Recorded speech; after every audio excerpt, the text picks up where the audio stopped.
Alors, dans cette vidéo, je reprends la partie des combinateurs en CSS3.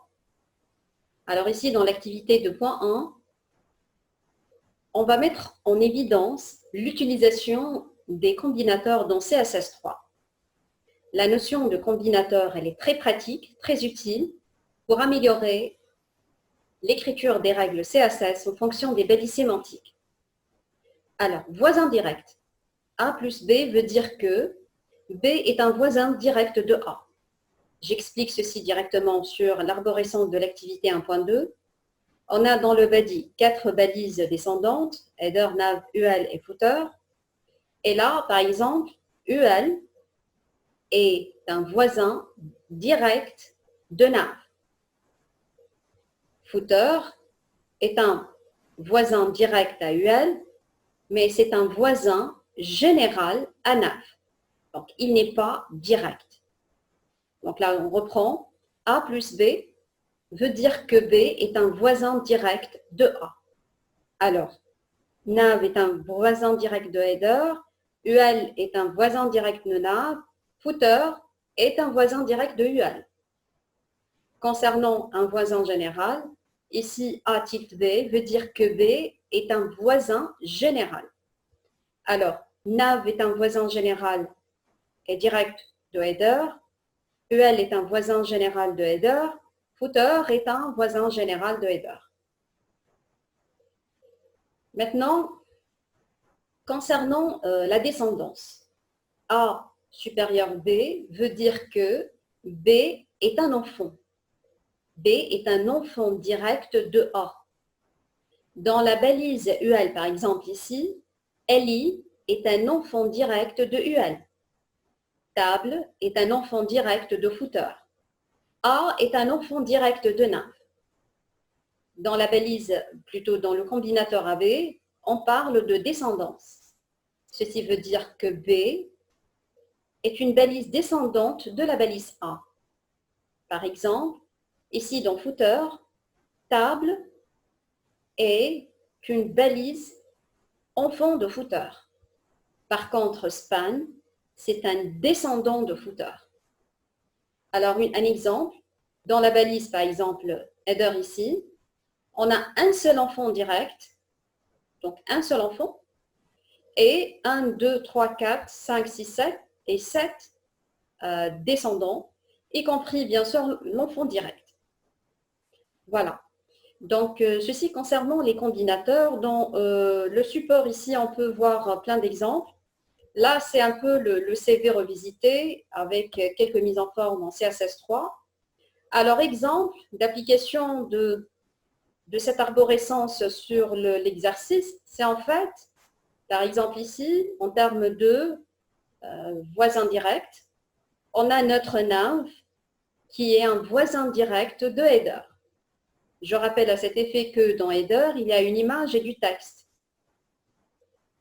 Alors, la balise nav est une balise voisine à header et vient juste après header.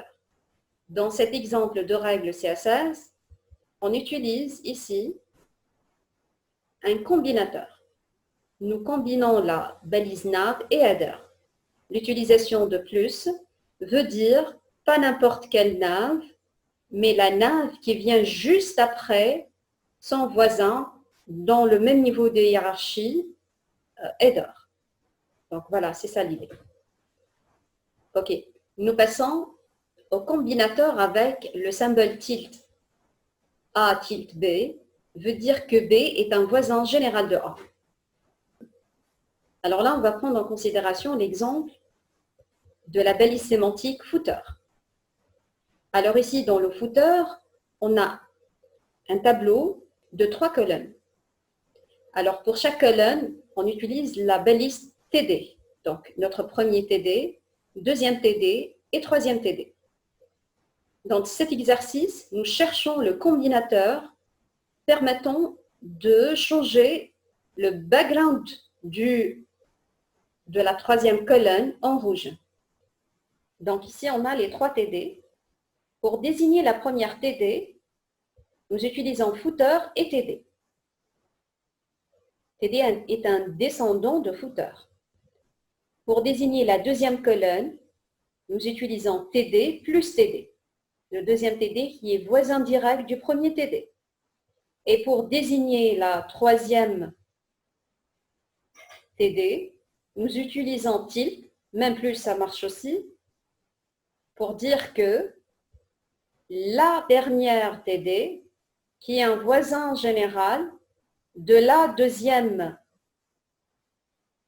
TD, qui est à son tour le voisin direct de la première TD et qui est à son tour le descendant de footer. Alors A supérieur à B, B est un enfant direct de A. Alors ici, nous allons reprendre la balise header. Ce nav, cette nav, qui vient directement après la balise header, donc c'est un voisin direct.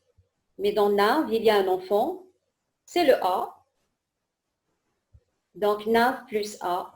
A est un enfant direct de A. B descendant de A. Donc on utilise ici l'espace.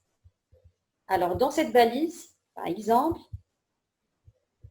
on va mettre en forme les spans. Ici, ce sont des spans dans la balise section. Mais avant le span, il y a une longue arborescence parce que dans section, il y a, donc on revient à l'arborescence, voilà. Donc dans la balise section, pour arriver à span, il faut passer par OL, LI, article et ensuite il y a span. Donc span est un descendant de section. Voilà. Ça, c'est un autre exemple de la balise descendant. Alors, c'est nav footer. On revient à notre arborescence pour voir footer.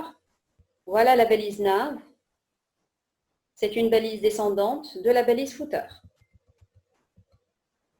Donc, nav est une balise descendante de footer. Dans nav, donc c'est ici, on va appliquer les règles CSS suivantes. Voilà. Alors, j'aimerais bien aussi revenir sur la partie pseudo-classe et vous expliquer sur des exemples, quelques exemples de pseudo-classe. Alors ici, on prend le cas de over. Donc là, on voit un combinateur qui traite les liens. Et dans cet exercice, en pointant vers la nav, vers les éléments de nav, donc vers les balises A, le background change à white et le color devient black. Alors ici, c'est une mise en forme qui est considérée dans le CSS3 avec over qui permet de tenir en considération les différentes règles CSS suivantes. Alors, même principe pour visited. Alors, dans le footer, par exemple, pour mettre en forme les liens, ici, il suffit d'appliquer ces règles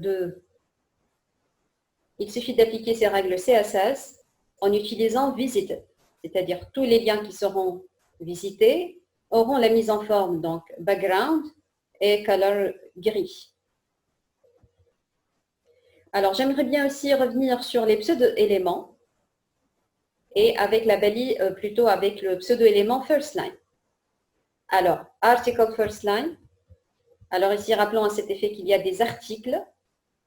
Et pour chaque article dans les sections, donc c'est le premier article, le deuxième article, pour chaque première ligne de l'article, on va appliquer, par exemple, la couleur de l'écriture à red. Et first line permet de mettre en rouge la première ligne de la balise article.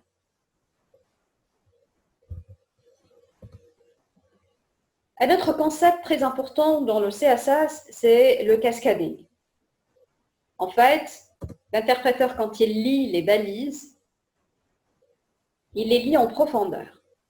Si par exemple, ici, on a un H1, une balise H1, dont la couleur du texte est rouge, et que profondément, dans le fichier, il y a eu une autre H1 dont la couleur est devenue bleue, c'est la couleur bleue qui est considérée. Donc, la dernière règle CSS qui est considérée, en fait, c'est le principe du CSS. Un autre concept très important utilisé par les lecteurs, plutôt les interpréteurs du CSS, c'est la spécificité. Alors ici, nous avons deux règles CSS. Il y a le H1 et il y a le main heading. Ça, c'est une classe qui rend un texte, plutôt un titre, rouge. Mais par contre ici, vient juste après et qui rend plutôt la couleur bleue. Alors, selon le Cascading Style Sheet, c'est la dernière qui sera considérée. Mais selon la règle de spécificité, c'est la classe qui l'emporte par rapport au sélecteur élément. Parce que rappelons à cet effet que si vous avez un élément tel que H1, H2, div, etc., le sélecteur a la priorité ou la spécificité la moins élevée. En deuxième lieu vient la classe et la priorité de la spécificité la plus élevée, c'est celle de l'identificateur. Alors, un autre concept très important à considérer dans le CSS, c'est l'héritage. Supposons dans notre balise body, on a la couleur de l'écriture qui est bleue. Alors, tous les paragraphes dans le body auront la couleur bleue. Et si jamais il y a des balises dans le body, dans l'épée, donc toutes les balises vont hériter les mêmes règles CSS.